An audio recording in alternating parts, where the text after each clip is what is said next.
तारीफ़ जा मोहताज ना आहिनि पाण एतिरो वैरायटी में लिखंदा रहिया आहिनि जो कहाणियूं नावल ड्रामा पर उन सां गॾोगॾु उन्हनि जो हिकिड़ो इहो बि पहलू आहे त पहिरियों भेरो सिंधीअ में जेके खानाबदोश माण्हू आहिनि जेके जिप्सी माण्हू आहिनि उन्हनि जे बारे में बि अब्दुल कादिर जूणेजो साहब तमामु घणी रिसर्च कई आहे ऐं तमामु घणो लिखियो बि आहे।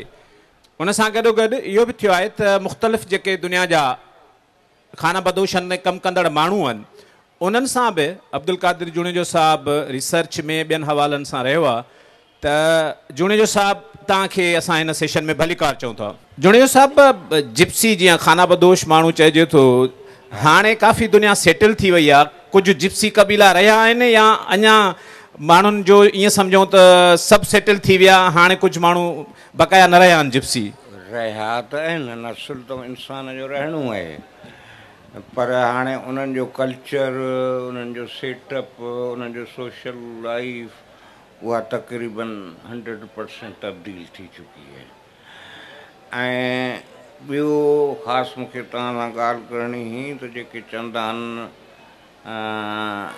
जिप्सी कबीला खानाबदोश कबीला, असल में कबीला लफ्ज़ है जिते क़बाइली सिस्टम है।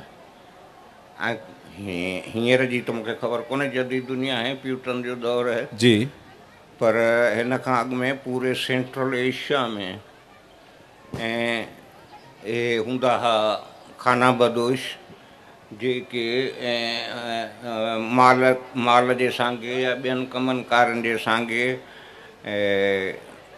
हमेशह गर्दिश में रहंदा हुआ सेंट्रल एशिया जा, त उन्हनि जो सिस्टम बि क़बाइली हूंदो हो। तंहिं करे उहे क़बाइली आहिनि उन्हनि खे त इन्हनि खे छा चइजे? खानाबदोश कबीला न चइजे? कबीला नथो चई सघिजे। अच्छा, हा, तो अव्हां सुठो लिखी छॾियो, लोक रखी छॾियो, लोक न त हूअं ज़ात, हूअं पाण सवली सिंधीअ में चवंदा आहिनि जेको ख़र थियो तीअं ज़ात। अच्छा, क़बाइली इहे जेके आहिनि उहे ॿिया आहिनि, उहे अञा बि आहिनि नार्दरन पाकिस्तान में हेठि, त उहो त क़बाइली सिस्टम जा माण्हू आहिनि न। त हीअ थींदा लोक या ज़ात चऊं। इन्हनि जो को माज़ीअ में हिकिड़ो रूट रहियो आहे किथां?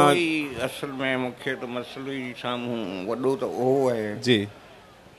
माज़ीअ में असल में मुंहिंजे रिसर्च जो पहिरियों बुनियादु इहो आहे, कंहिं पुछियो मूंखां स्कॉलर वॾे, तुमने तमामु सुठो कमु कयो, चई भई इहे नयूं ॻाल्हियूं तो इहे लोक ज़िंदगीअ जूं किथां आंदियूं? मुंहिंजो आउं ॼाओ ई उन्हनि में आहियां त किथां आणींदुसि, ॿियनि किथां आणींदुसि। आदत हूंदी हुई, वेकेशन हूंदियूं हुयूं त पोइ उन में वरी माल बाल वीचारबो, थियूं ॿियूं ऐं खपती हूंदा त असांजा बिल्कुलु घर जेके आहिनि हाकड़े जे कप ते आहिनि। पुराणो जेको हाकड़ो दरिया आहे जेको हिननि जो रहियो आहे 3 महीननि लाइ हिते रहंदा हुआ कबीला न पर हे जेके ज़ातियूं आहिनि हिननि जूं से अची रहंदियूं हुयूं ऐं 3 महीननि खां पोइ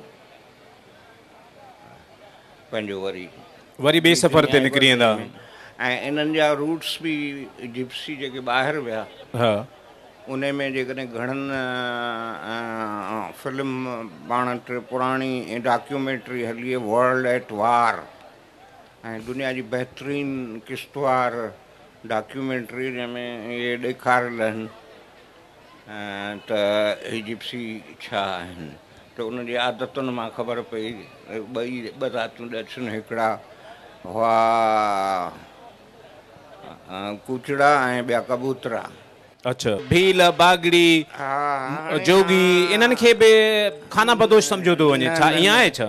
न भील निजो पिजो सिंधी आहे, भील न आहे सिंध जो भील सिंधी आहे, 4.5 जा भील वेठा आहिनि, उन्हनि खे न को का ॿी ॿोली अचे न को सिंधी ॻाल्हाईंदा आहिनि, बल्कि हिकु कुझु